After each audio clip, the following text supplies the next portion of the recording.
Olá, pessoal, boa tarde. Hoje nós vamos falar um pouquinho sobre a abordagem qualitativa em pesquisas voltadas para o campo da educação.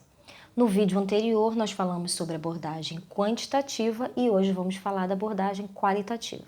Então, usando o referencial teórico da nossa disciplina, que está no artigo A Pesquisa e a Produção de Conhecimentos, da Marília Tozoni Reis, na página 5, nós vamos ver uma simples definição sobre a abordagem qualitativa. A pesquisa qualitativa defende a ideia de que na produção de conhecimentos sobre os fenômenos humanos e sociais, nos interessa mais compreender e interpretar seus conteúdos do que descrevê-los e explicá-los. Então vamos lá. Compreender e interpretar, usando as palavras da autora, são aspectos, características principais da abordagem qualitativa. Então, quando eu opto por essa abordagem, vou trazer um exemplo prático para vocês. Eu não quero simplesmente gerar dados, tabular dados, descrever esses dados matematicamente, grande quantidade de dados. Não.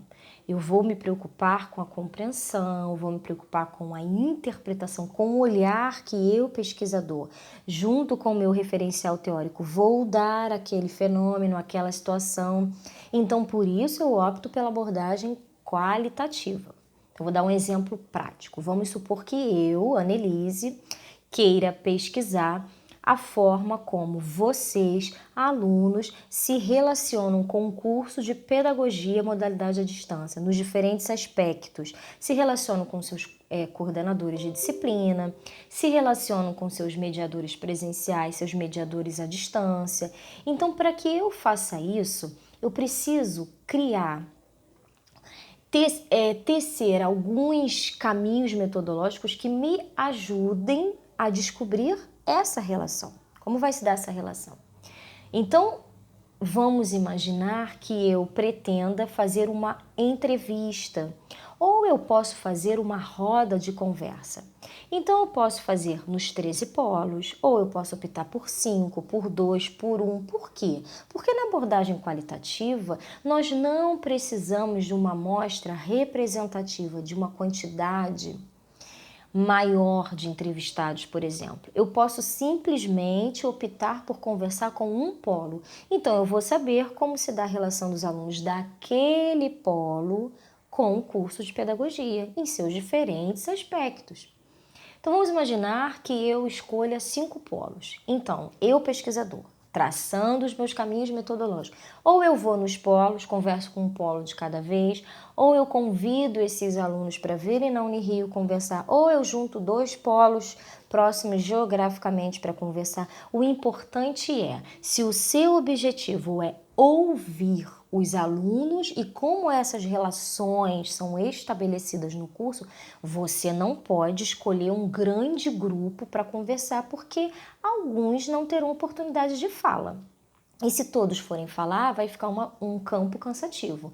Então, o ideal é que você separe, ou por polo, ou por grupos, e que você tenha a oportunidade de ouvir a cada um dos seus sujeitos de pesquisa. Isso é importante quando você for planejar o seu campo. E você, pesquisador, qual é a sua postura? Você vai ter uma postura só de observar e depois de escrever os dados? Ou você vai ter uma postura de, durante a conversa, fazer algumas pequenas intervenções para ajudar esse diálogo, esses discursos a fluírem de uma forma melhor.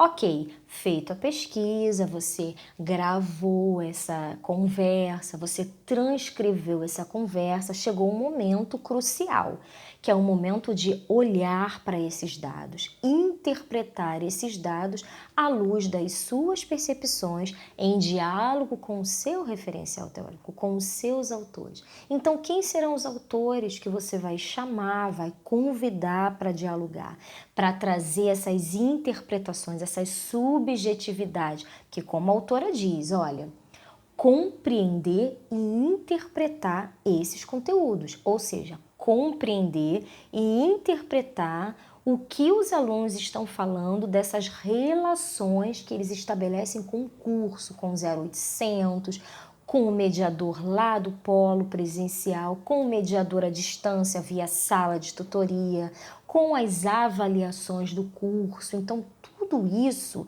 você vai compreender e interpretar mediante o seu olhar em diálogo com os autores. Então, é essa a grande questão da abordagem qualitativa.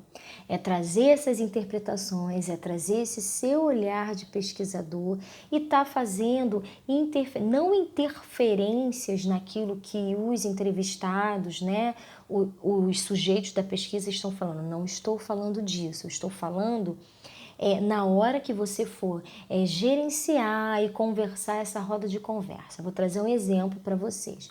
Eu fiz um web café, uma conversa com os mediadores à distância a respeito de como eles estão vivendo o curso no período da pandemia. 3 grupos falaram da relação que estabeleceram com vocês, do quanto isso foi interessante, de quanto a pandemia trouxe algumas questões positivas para o curso, do quanto eles se aprimoraram em algumas ferramentas. Já o último grupo, eles estavam tímidos, eles quase não estavam falando. Então, como é que eu, né, vou dar continuidade a todo esse trabalho? Não era uma pesquisa, mas vamos supor que fosse uma pesquisa.